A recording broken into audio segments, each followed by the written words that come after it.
Beriman dengan karya.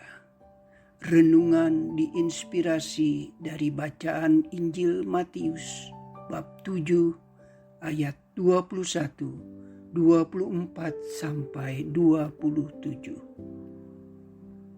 Bukan setiap orang yang berseru kepadaku, Tuhan, Tuhan, yang akan masuk ke dalam kerajaan surga, melainkan dia yang melakukan kehendak Bapa-Ku yang di surga.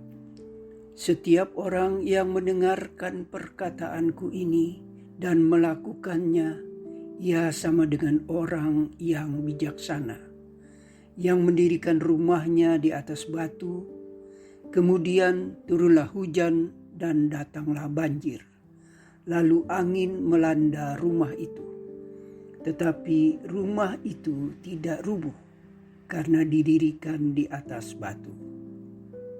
Tetapi setiap orang yang mendengarkan perkataan-Ku ini dan tidak melakukannya, ia sama dengan orang yang bodoh, yang mendirikan rumahnya di atas pasir.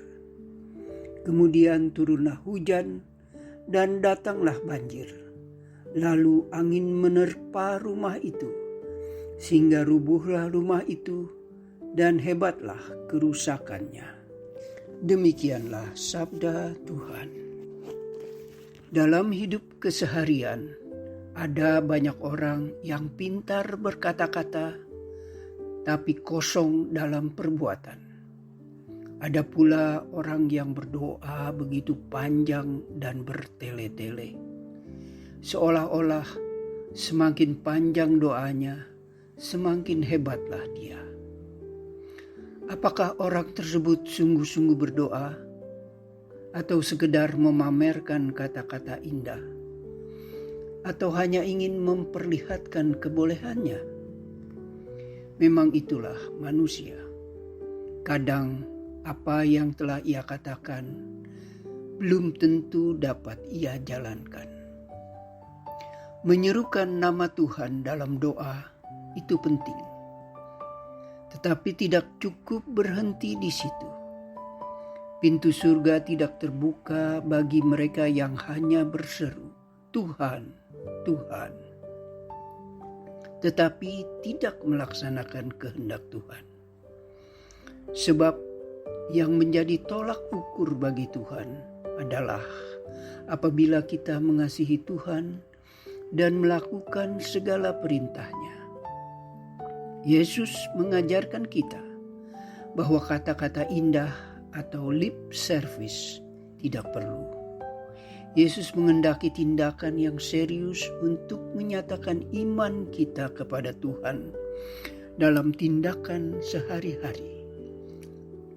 Setiap orang yang mendengarkan perkataan-Ku ini dan melakukannya, ia sama dengan orang yang bijaksana. Matius bab 7 ayat 24a.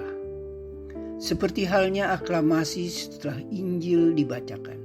Berbahagialah orang yang mendengarkan sabda Tuhan dan tekun melaksanakannya. Yang dituntut Yesus adalah tindakan konkret dalam melaksanakan kehendak Allah, yaitu kasihilah Tuhan Allahmu dengan segenap hati dan jiwamu, dan kasihilah sesamamu manusia seperti engkau mengasihi dirimu sendiri. Bandingkan dengan Matius 22 ayat 37 sampai 40. Itulah hukum kasih. Kedua hukum ini sering kita baca dan dengarkan, bahkan sambil lari pun kita hafal. Tapi bukan hanya itu saja, melainkan harus dilakukan dan diterapkan dalam keseharian hidup umat manusia. Sesuai dengan apa yang diajarkan oleh Rasul Yohanes, marilah kita mengasihi, bukan dengan perkataan, tetapi dengan perbuatan dan dalam kebenaran. Maka kita mengetahui bahwa iman kita kepada Tuhan harus pula dinyatakan di dalam perbuatan kita.